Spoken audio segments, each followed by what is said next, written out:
Hello, I am Kate from Daily Tarot Girl, and I'm so thrilled to be speaking with Nicole Antoinette today. Nicole is from the Guiding Echoes YouTube channel. You've probably already heard of her. I've been on her channel a couple of times, so I'm super thrilled to have her on my channel. So Nicole is a medium. She's a psychic intuitive. She reads tarot cards, oracle cards, and welcome to the show, Nicole. Well, thank you very much, Kate. Excited to be here. So the first question I have for you is, why do you do what you do? The reason I do what I do is because I think it's fun. So that's the first reason. I just think it's fun.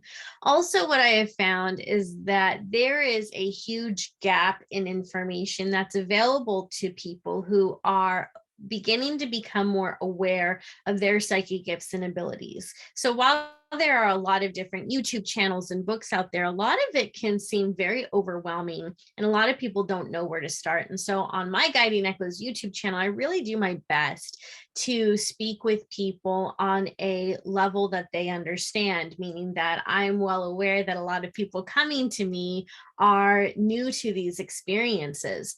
And so I want to do the best that I can to help them understand what's happening to them and help them understand how to explore and expand their gifts, because that's one of my biggest passions, is teaching people how to embrace, accept, and enhance their own spiritual gifts so that they can use them to better their own lives and help people heal, or really use those gifts however they see fit.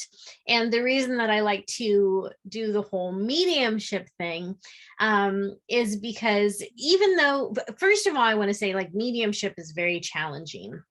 It's actually very challenging, at least for me, because one of the things I've noticed is when I'm making that connection to the other side, there's always this element of fear that I'm going to get something wrong. Or sometimes I feel like I've got two voices talking to me at the same time during a reading. I'm like, okay, are these two spirits?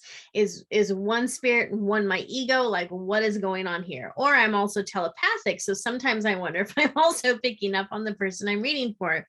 So mediumship can actually be very confusing, but the reason that I do it, despite how challenging that is, because for me that's the most challenging of all the psychic abilities I have. Like, healing's easy, psychic is easy, spiritual mentoring, that's all easy. Mediumship, not so much. But the reason I do that is because of the healing effects that it has for both spirit and the person who is still here. Because the person who is here has obviously suffered a significant loss. And it doesn't matter if that loss was 10 days ago, 10 minutes ago, 10 years ago. Our mind can get stuck in trauma. And so we have this enormous capacity to grieve and to hold on to that. And so what's amazing when it comes to mediumship readings is that people are often able to not just get validation of life after life, because their loved one comes through with all this amazing evidence that I couldn't know. They come through with this knowledge that I have no way of knowing. But it's because it also allows them to say what they feel they weren't able to say, to get answers that can offer closure, and not the type of closure where you're like, oh, okay, my loved one died, I'm okay now, like I got that. Like, you're never going to have that. You're never going to be okay with the passing of someone you loved. But it's that type of closure where if there's an open wound because you feel like you didn't say something, or you feel like maybe that person didn't know how loved they are, you can get that closure knowing that they did know that they were loved and they are still around you. So there is this significant emotional healing that takes place when someone is able to successfully connect with their loved one on the other side. I'm glad that you said that mediumship is really difficult for you, because I have kind of experimented and taken classes in mediumship, and I found it really difficult too. There's been 2 times where I was able to make a connection and actually do it, but I tried so many times, like that was maybe like 2% of the times I tried I was successful. So I found it really difficult as well. What helped you develop that skill? So, what helped me to develop was practice, practice, practice. One of the things that I learned I had to do was get away from this idea that I needed a mentor. And if I'm honest, there's a part of me that still wants a mentor. Like, I would love to find someone that I can kind of shadow, that I can go to, that I can talk to, that I can brainstorm. But what I have found is that a lot of mentors actually messed with my head. Mhm. They did not help me to raise my confidence and self-esteem in this gift. Instead, they actually lowered it. They got me to question me and my experience and my beliefs about the other side based on what I've experienced with spirits. And so that was actually the first thing, was to break away from this idea that I needed a mentor and just trust spirit and trust my experiences. So meditation has been very helpful. Getting to know my spirit guides has also been extremely helpful. And quick note for those of you who are like, I can't find my spirit guides, I don't know who they are. Don't worry about that. For the longest time, I swear, my spirit guides were just going through this revolving door. It was like every time I connected, I felt like I was getting a different energy or whatever. I'm like, what is going on? All the guides refused to give me their name. I didn't know who I was contacting. So you just have to be aware that every experience with mediumship is going to be different. And even I believe that even when you're connecting with your spirit guides, I believe that's a form of mediumship. It's always going to be different. I don't think that mediumship is consistent. So just accepting the way that it is for you, having that acceptance is extremely important. And meditation is huge. Being able to just like quiet your mind and get grounded so that you can allow the chatter in your mind to stop allows your subconscious mind and your other intuitive faculties to open up so you can receive that message from spirit directly. So that's really important, learning how to quiet the mind. And also, when I talk about practicing, I do find mediumship circles to be very helpful, especially the ones where I want to say they're more hands off. So you don't have any mediumship mentor or teacher who is shadowing you or is micromanaging what comes out of your mouth. Like, you actually don't want that. You need to be able to be in an environment that is safe, where you can funnel and speak whatever's coming through from the spirit world, even if it's not something that's very comfortable. So being able to be in those practice groups where everyone's practicing is great, because everyone's allowed to make a mistake, everyone's allowed to get a wrong connection, and there's no judgment in those circles because everyone is there to learn. So those are the things that were most helpful to me. I second that too, about having like a circle of people that you can practice with. I was in a mediumship and kind of psychic development circle for I guess about a year or two, and this was quite a few years ago. And what was great is that everyone was at slightly different levels. Like, some people had been working at this for years and some people were brand new, but everyone treated each other as an equal. There was no like hierarchy, or there's no experts in the group. We were all getting together and we were just experimenting. Like, there was this real like experimental kind of attitude with it, which I think helped. Yes. Yeah, and I think that that's key for any kind of like psychic development. I think if you kind of approach it as just an experiment, you're just going to see what happens, not necessarily something that you have to get better at or that you have to succeed at in a certain specific way. I think keeping it kind of open-ended like that is helpful.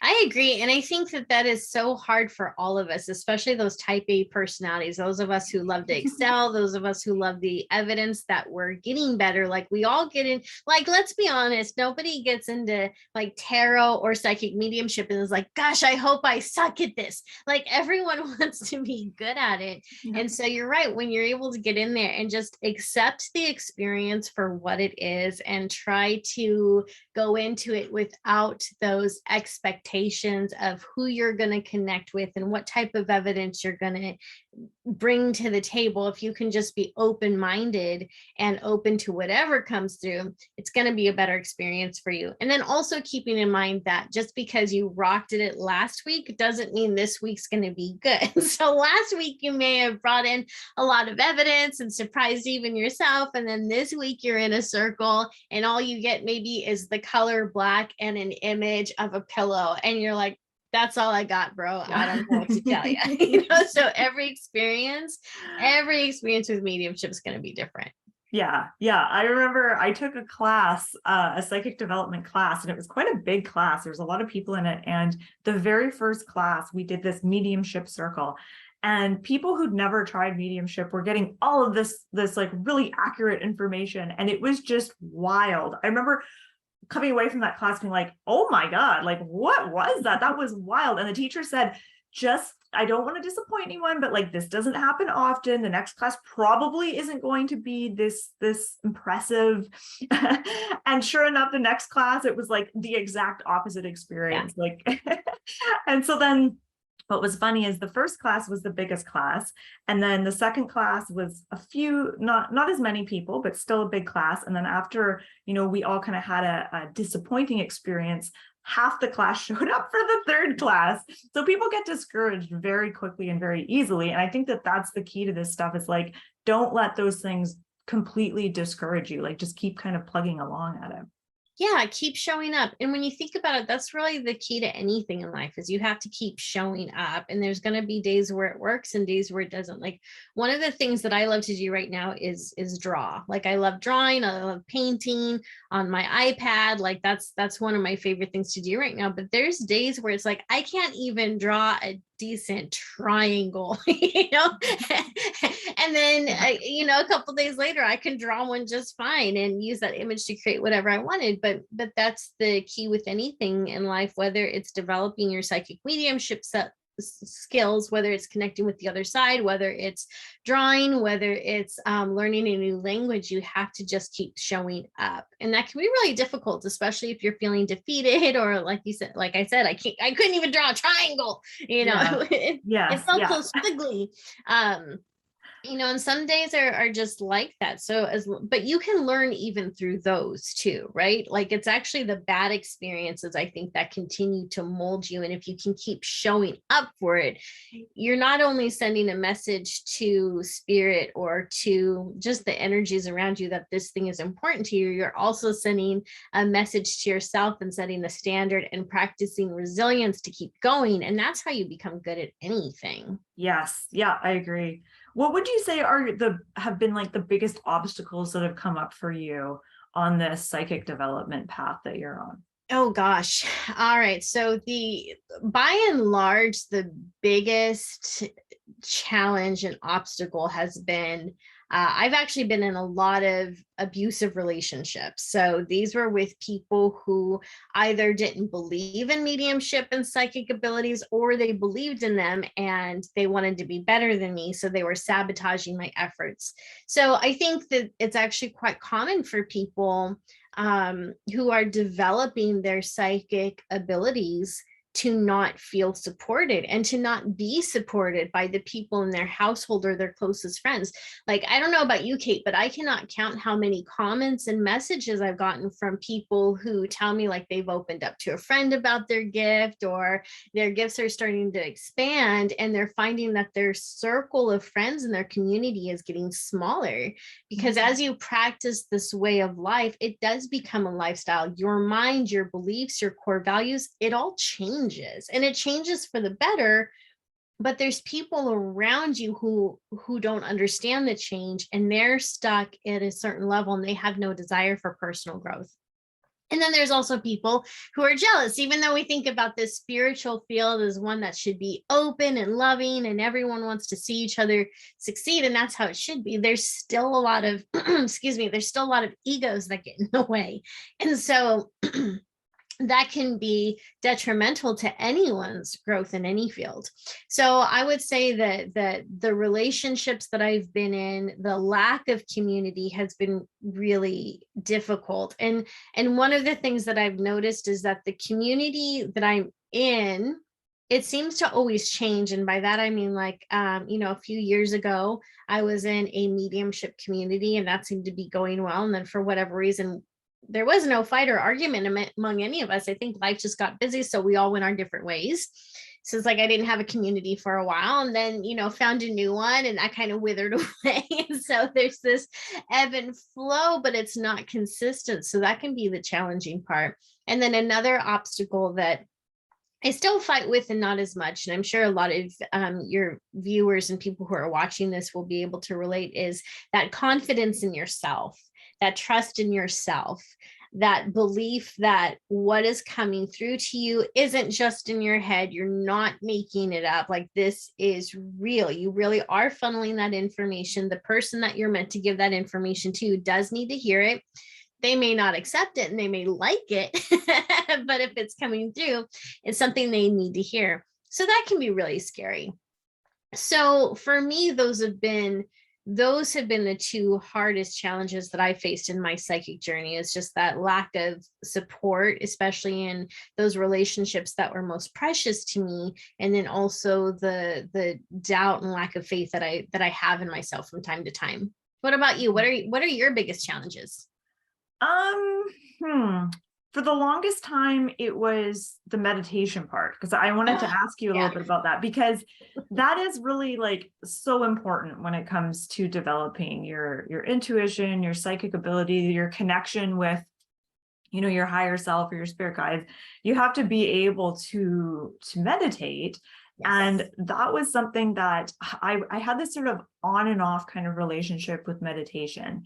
And now I'm into like a really regular meditation practice, and I can see why it didn't work for me very well in the past, why it was kind of this off and on relationship.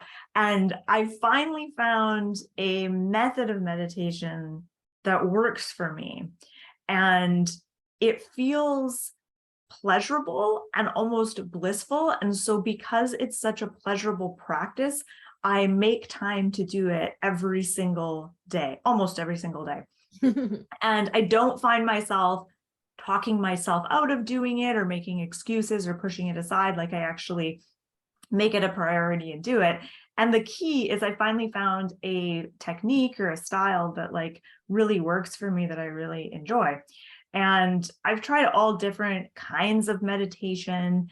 And so what works for me is I found this company called HemiSync.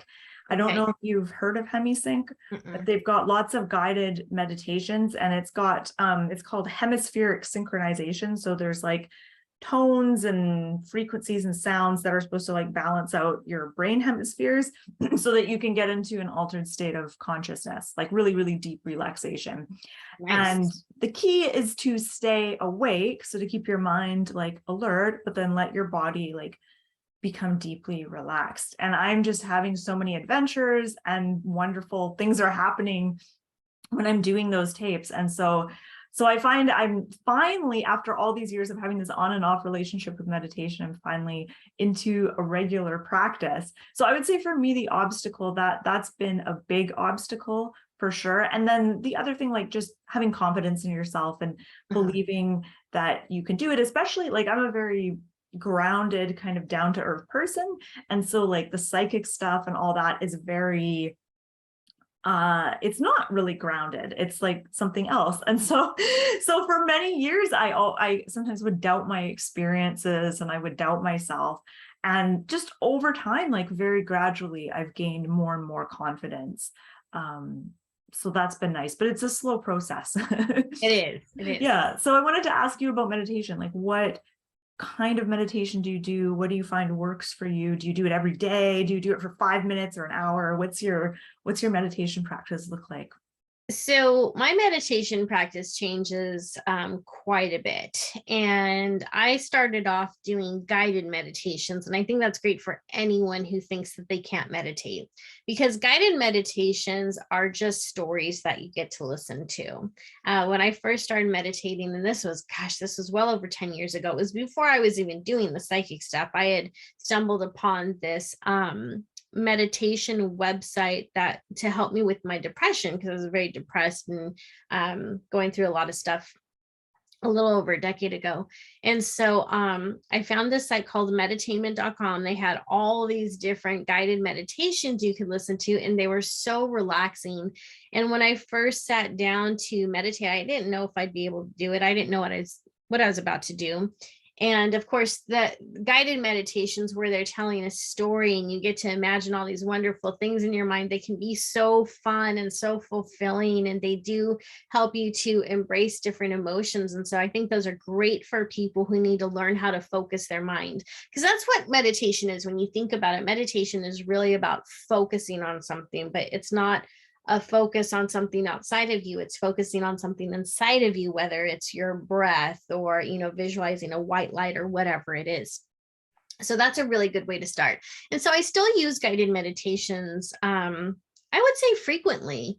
If I'm going through a difficult time and I can't seem to quiet my mind and get into that mindfulness, I'm like, all right, I need something I can follow, so that's when I'll go to a guided meditation. So like, I love guided meditations by Kelly Howell. I don't think she's done anything new in a while, but she's got a lot of great ones on. I second that. I've listened to a lot of Kelly Howe's stuff, and Yeah. I love her meditations, and I do love meditainment as well.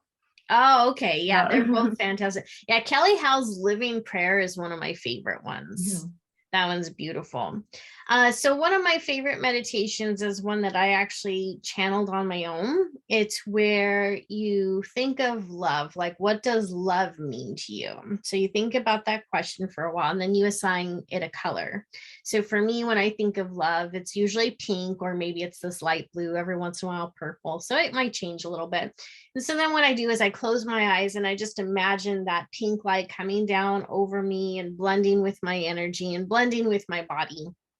And I tell myself I am love. I am surrounded by love. Love surrounds me and protects me. And then it's just like I'm kind of funneling all these different messages or channeling all these different messages about love. And then from there, I imagine that this energy of love expands all around me.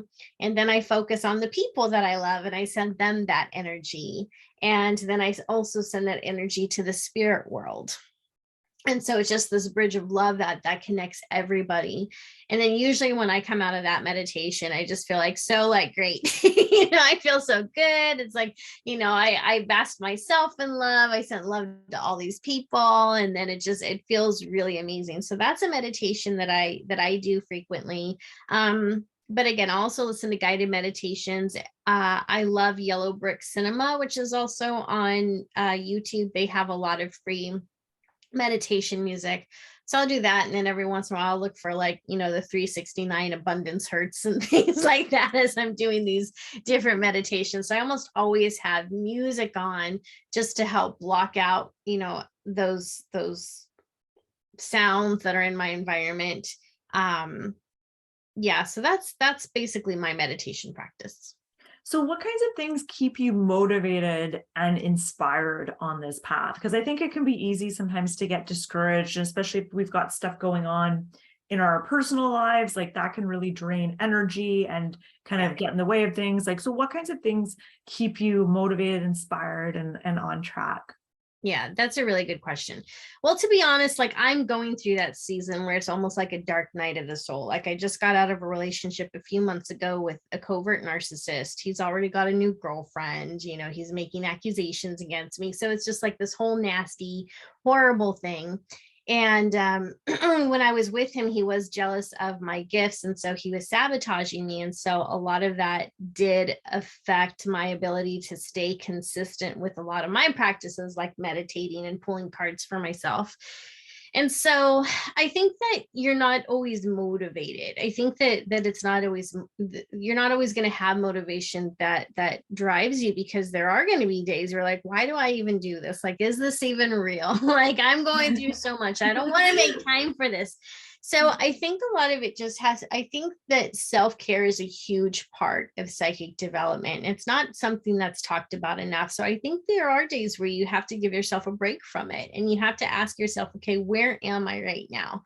Like, what do I need today? And if you're going through this season where you're feeling discouraged, allow yourself to be discouraged, allow yourself to feel that. And just remember, it's not going to last. Every storm has an end. And so if you're feeling discouraged, feel it. I recommend journaling about it. If you're discouraged because of what someone did to you, or you're discouraged because you're lacking faith in yourself, write all about it, journal it. You have to get that out. I also find EFT emotional freedom technique, also known as tapping, to be very helpful. So being able to, tap through the points and be like, oh, I'm so discouraged, I don't know if this works, this is stupid, just whatever you feel about things, you have to say it, you have to get that out. And so acknowledging how you feel, I think, is really important. And then knowing that the motivation will come. And so, we talked about earlier about resilience, resilience. And one of the ways that you stay on this path is remembering why it's important to you. And I think that when it comes to a spiritual path, it's not just about you. I feel like if your spiritual path is only for your own benefit, then it's not complete. I think that your spiritual path in some way is always going to be helping other people, because a true spiritual path, one of a light worker, even just a good, decent person, is one where you're wanting to put more love out into the world. It's one where you're wanting to contribute to the peace and not to the problem, right?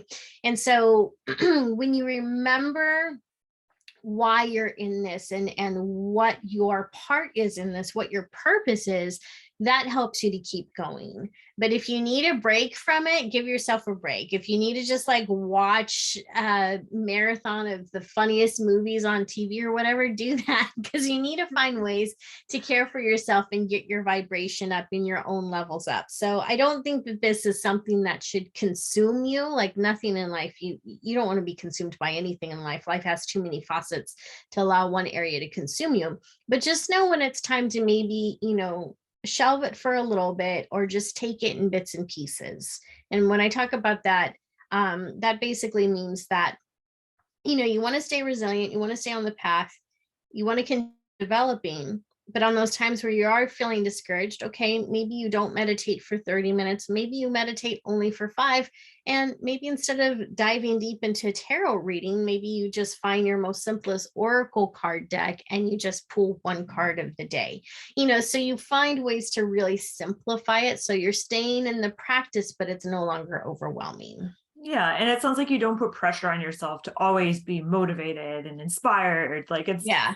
because I think our lives and ourselves are cyclical, and I think that we are always on kind of cycles, and so we're not always going to be super productive and up all the time. I wish we could be, though, man. Like I love feeling productive, I love knowing I got stuff done, but I go through these like pretty severe energy dips where I'm just like, I don't have the energy for peopling. Like I'm going to Instacart everything today because I don't even want to talk to a cashier today. So it's really important to observe and honor those energy dips. Right. Yeah. I find often when I'm in an energy dip, that's when I actually really want to go inward. And that's when I have like really great experiences with my meditation and stuff like that, when I have really low energy. So I think that there's a way to like utilize that low energy in a way that can be really interesting.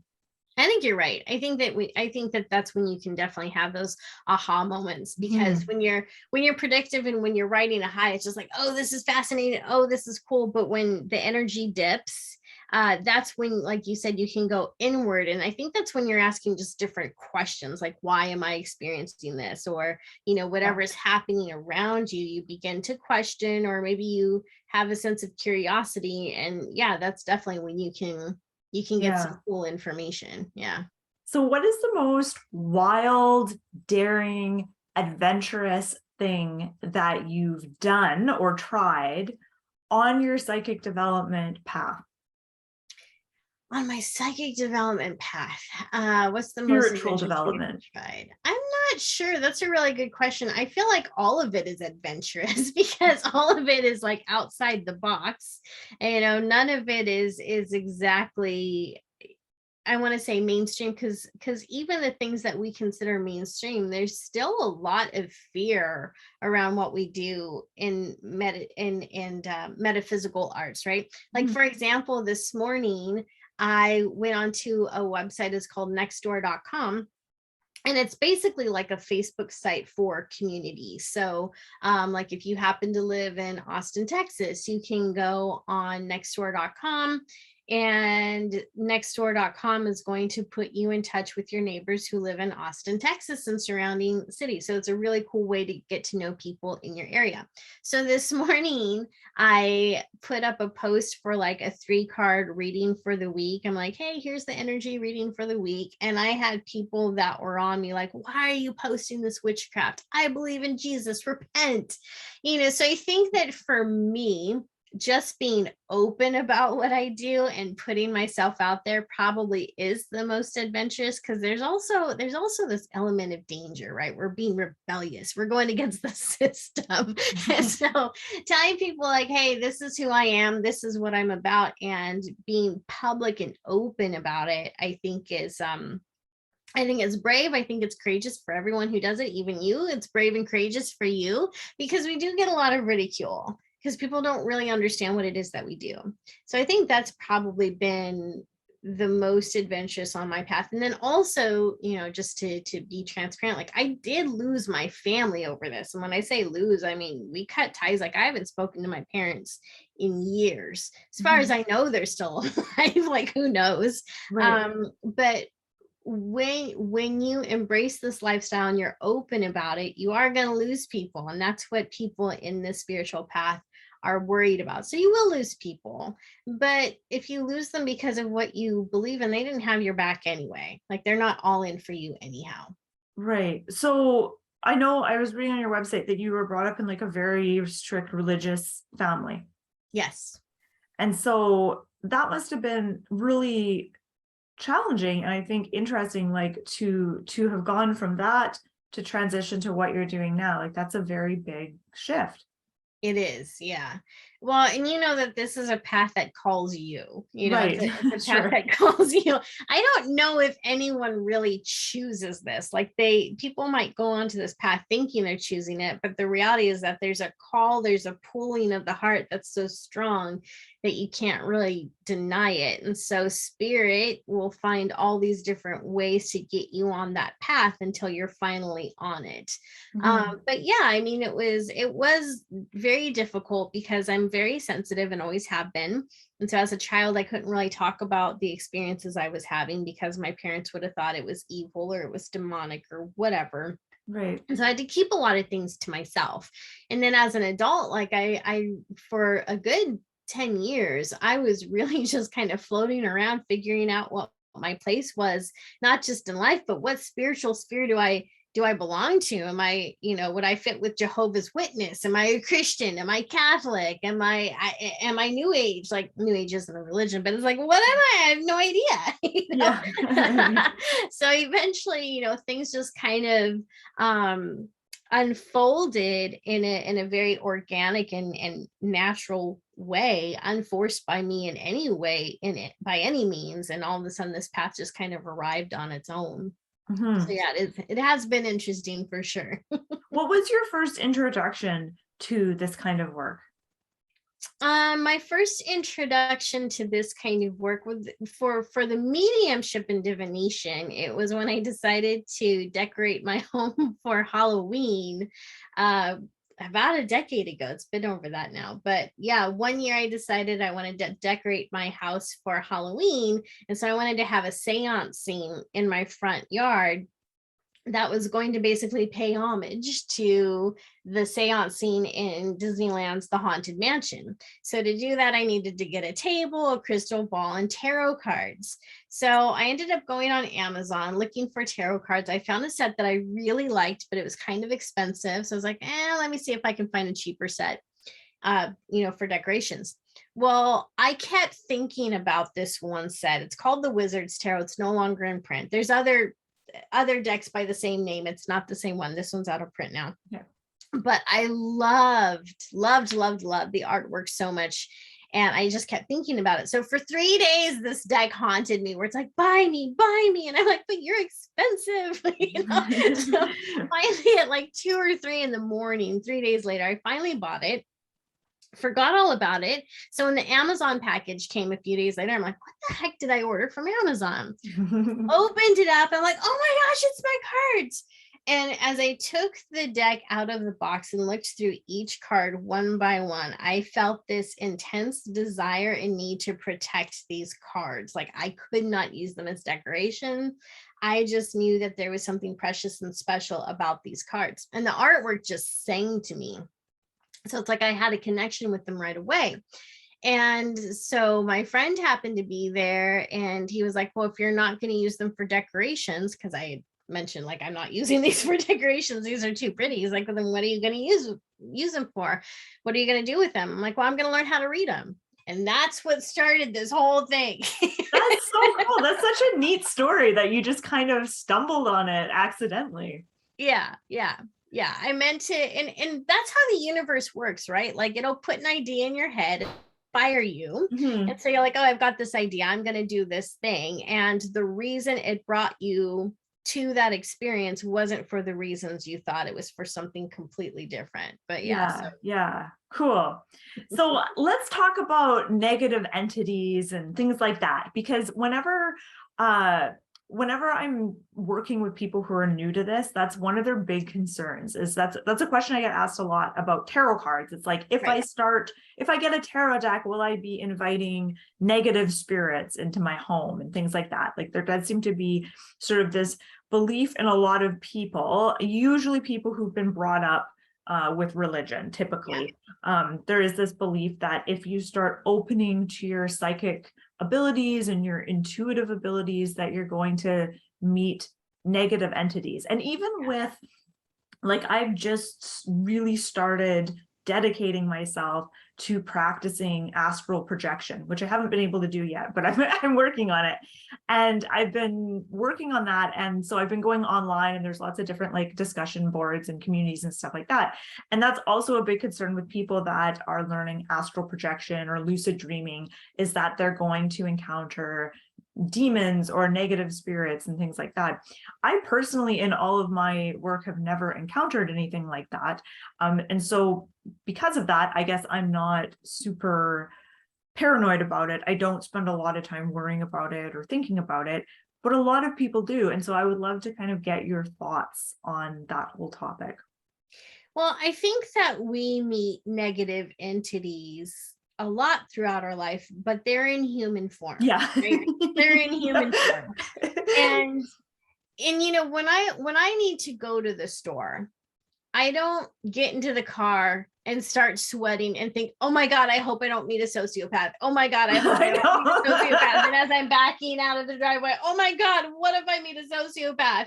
And then I get to the store and I'm talking to people, and in the back of my mind, I'm like, is that person a sociopath? Like, yeah, I know.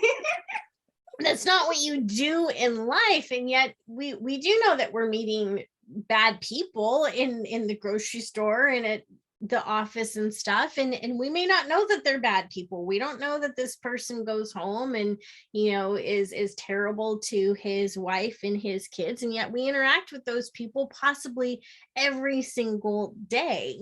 So we are always in communication or in some type of I want to say that there's always someone in our awareness who isn't good. And that person is negative energy. Like negative energy is in your life, whether you want it to be there or not. It's going to come in, but you're not inviting it in through using tarot or using a pendulum or using whatever. These are tools to help you to connect with yourself and with spirit.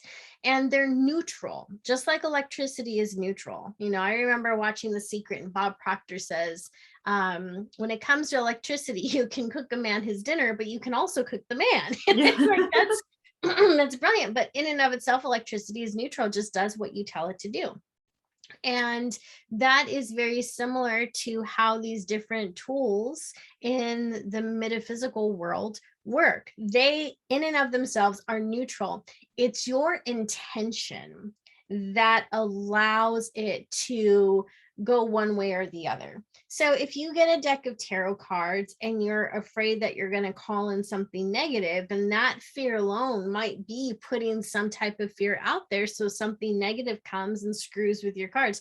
Well, and I have to say, Actually, I think it's kind of funny because you're probably not going to get a negative, like, evil entity come play with your cards. You're going to get something playful that's like, wouldn't it be funny if we went and we Yeah. gave this a message? Like, yeah, let's do it. That's what's going to happen. You're going to get these playful, mischievous spirits that are going to mess with your readings, and they're just having fun. They're not being evil. They might scare you a little bit, but they're not being evil. They're just being jerks. They're just being twerps. They're practical jokers and tricksters. So I do believe in that energy, and I think that's what people end up maybe attracting when they're new to this.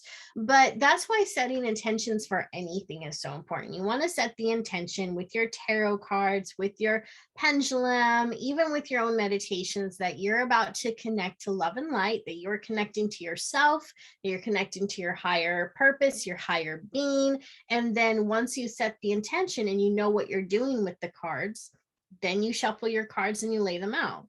But I can't recall any time where I was using my cards and a demon just showed up in front of me, or I had nightmares. Yeah. Like, it's never, that stuff doesn't invite evil in. Your intentions, your behaviors, your thoughts, your actions, that is what could possibly invite something not nice into your life. But it's never about the tools. It's always going to be about your intentions, always. I like to say your intention is like an energetic condom. Like, it can protect you in that sense. Yeah, Yeah. I agree. So one question I have for you, in all of the mediumship and stuff like that that you do, is there an overarching theme in the kinds of messages that people who've passed to the other side have for people who are still living in this dimension? Oh, yeah. One of the most common messages that I get, it's actually not that I love you. It's please forgive me. Oh, okay. That comes through quite a lot. Please forgive me. And I believe the reason for that is twofold. When people get to the other side, they're able to see things from a different point of view. So they're able to see how crappy they were to other people, even when they didn't mean to be. Yeah. Right. And so they come through with that, like, I'm so sorry, please forgive me, because they need to get that off their chest. Like, they're feeling guilty now. They need to know, like, hey, I was definitely wrong in that argument 50 years ago that you don't remember, but please forgive me. I need that forgiveness. So I think that's the first thing, is they just need to release that guilt. The second reason, I believe, is that there are people who have significantly wronged others. I had a woman once, and her father came through from the other side, and he had done a lot of harm to this poor woman. And my client did not order that reading to connect with her father. She wanted nothing to do with him. And the way he came through was he was being very, very cautious. And usually when I connect with spirit, like, I can sense them if about a foot away from me, like, I can sense their presence there.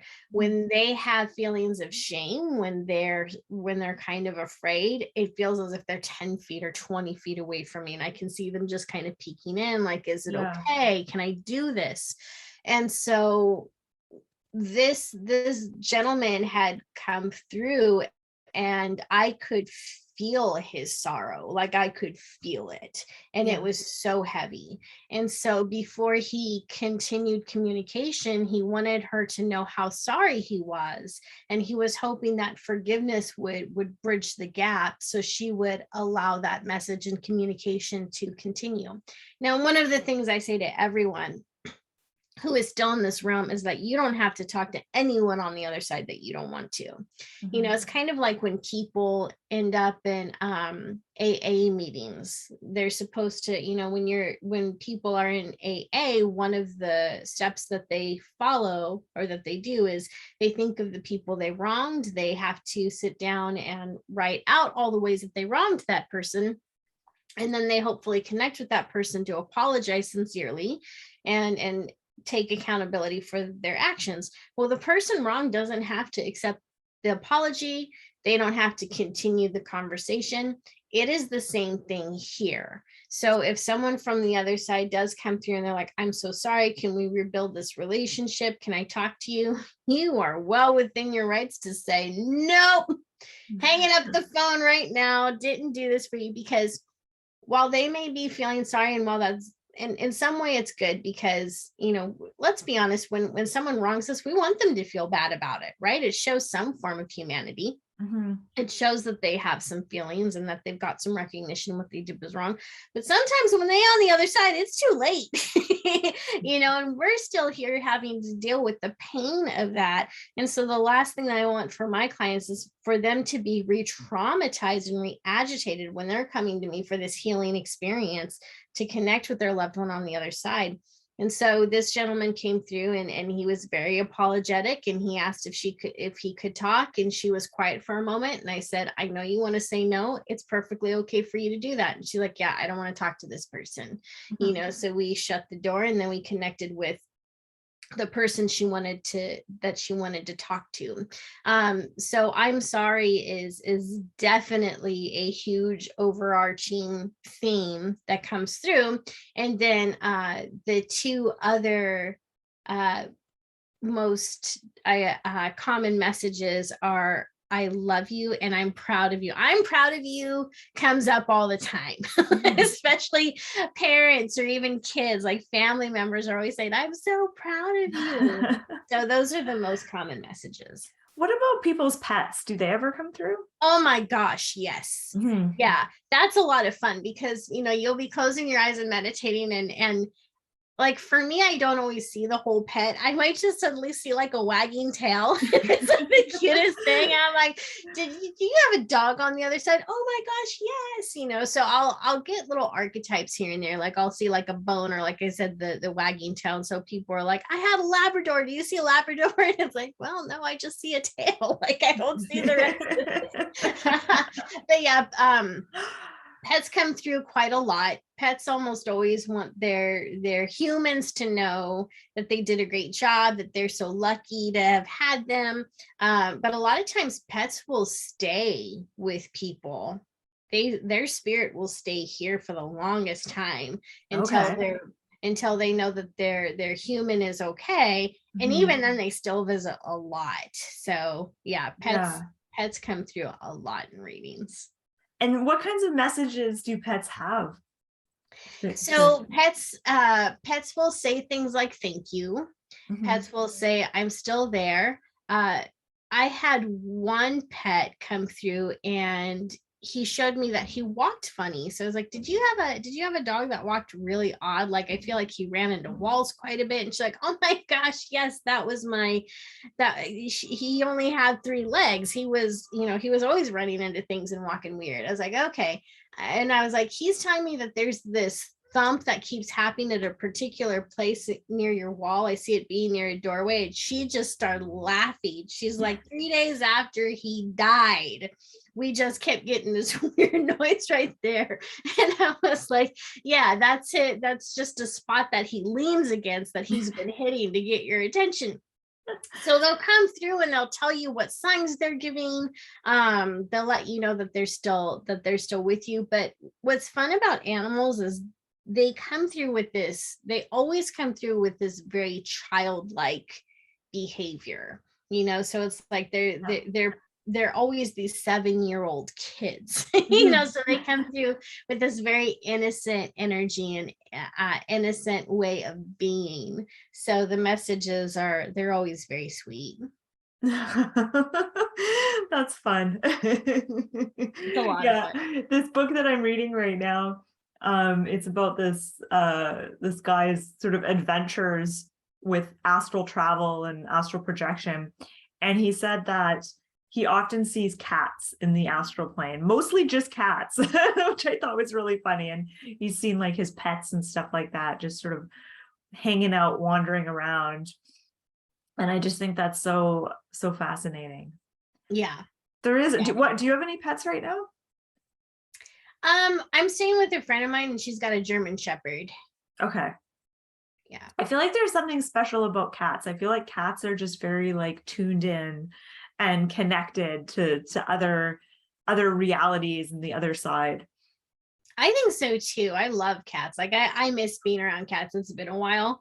When I lived in Ohio, I was having a really difficult time adjusting there because the place we were renting, we weren't allowed to have animals. So in the beginning, that was kind of nice because it's like, I think I needed a break from picking up dog poop for a while. Yeah. And one thing that was nice too is if I happened to be cooking in the kitchen and I dropped an onion, there wasn't like, oh my God, pick it up before the dog eats it and gets sick. Like you can just kind of relax. But then after a while, it was like, I miss having a dog. But the thing that was weird about the neighborhood we lived in is it's like you didn't have that neighborhood cat. Now, I don't know about you, but every place I've ever lived in, there's always been that neighborhood cat where that neighborhood is like this little attention whore that walks up to everyone. It's like, will you pet me? I love you. And rolls on its back so you can give it tummy rubs. Like there's always that one cat. So like even when I haven't had cats, there's always been the neighborhood cat that I find, that I feed salmon to, that I spoil, that I befriend. And it's like in Ohio, I couldn't find that. There was no freaking neighborhood cat. I'm like, what the heck is this? Like, how am I supposed to get by without a cat fix? But fortunately, where I live now, there are cats. They're warming up to me, so it's good. But yeah, I miss having a pet. I miss having that type of companionship. Yeah, all the cats in my neighborhood don't let me touch them or come near to them. And they're domestic, like they're tame cats, but they're scared of me. They don't want me to come close. They're all a little bit skittish, except for there's one cat that will let me pet it sometimes.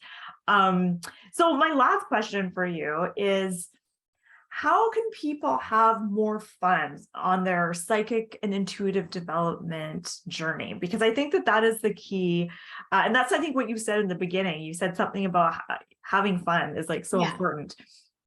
And I think that sometimes, like I teach tarot, and I find that a lot of people come to tarot with a lot of preconceived ideas of what they're supposed to be doing, and a lot of pressure to like learn it all, like really quickly, and all that. And I think that letting go of that and just like having fun and experimenting and relaxing and seeing it as an adventure is so helpful. So I'm curious to hear from you, how do you think people can have more fun on this path? Well, one of the things to remember is you're a superhero. You have magical powers. Like I all love that. those, like all of those stories we grew up watching, the Wizard of Oz and the Little Mermaid and Cinderella, like there was magic in all of those things, and that magic is real. Like it the way it's portrayed is nonsense, but the magic itself is real. And then also when you think about it, like diving into your psychic journey and onto your psychic path, that's an act of rebellion against a culture that wants us to conform to whatever it is we're supposed to conform to. Like, are we really supposed to be just working 8 to 5 every day, 40 hours a week, and going home to our families, and that's all there is to life? Like that seems boring. Like not that it's not meaningful, but it's boring. So I think that it goes back to also finding your purpose. Like, what's your purpose in doing this? Why is this important to you? And I think a lot of times the things that are important to us, we can make it fun. Like, for example, I love being able to volunteer for different nonprofit organizations. And there is a website, and I think it's volunteer.org. I'll have to double check. But there's all these fun things that you can do to get involved. Like around Christmas time, you can go to these different malls and you can wrap presents in exchange for donations for a children's hospital or all these different things. And so when you have a purpose and you know that what you're doing matters, I think that right there kind of lifts your vibration and makes it fun. But there's also like all these fun things that you can do to make them games. Like one fun game that you can do in the morning is to close your eyes and ask spirit or ask your higher self to deposit an image of something you're going to see within the next few days. So this has to be something that you don't normally see. It has to be something you're not looking for. And it has to be something that's going to be relevant. Now, Spirit has different ways that they'll play this game with you. They might just give you a color. So they might give you the color red. They might actually show you an image of something. And so like for the next few days, you're on this scavenger hunt, like waiting for that thing to pop up. And it always does. It always pops up. You want to give it a time frame though. So like a decent time frame. So 3 days or a week, like give it time for it to manifest. Also one of the games that I love to play with tarot is shuffling my cards, laying 3 out, having them face down, and trying to figure out what at least one of the cards is. And I remember one of the first times I did this, I kept seeing the moon card. I'm like, I know one of these is the moon card. Very first one I flipped over, it's the moon card. Oh my God. So if you can make games out of it, if you can make games out of it, it's a whole lot of fun. And then also, if you can find people to take to go on this journey with, that's why I talk about community. That's why for me, if I don't have a community, this becomes really hard, because I love having people I can collaborate with. I love having people I can experiment with. If you can find a community to play these games with or to just practice with, I think that makes it a lot of fun too. Because we're all meant for community, we're all one anyway. And so we're not supposed to be these isolated people just going about our own business. We're supposed to be connecting and having this experience together. I love those suggestions, and I'm definitely going to try the tarot one. I know I've done that in the past, and sometimes when I'm laying cards out, I'll actually get like a flash of a card in my mind, and then that will come up in the reading. Yeah. That's always kind of cool. So where can people find out more about you? So they can go to my website at guidingechoes.com. Also want to put out the disclosure that right now the site is under construction. So there's certain links and whatnot that ain't working. I'm aware of it. You don't have to email me about it. so it's getting an upgrade because I'm changing branding and everything. But they can still go to my website, guidingechoes.com. But the places I am most active is Instagram, Guiding Echoes, and YouTube. And you can find me as Guiding Echoes. The other thing I need to say is there are a lot of people mimicking me. Yeah. And I'm sure they're mimicking you too.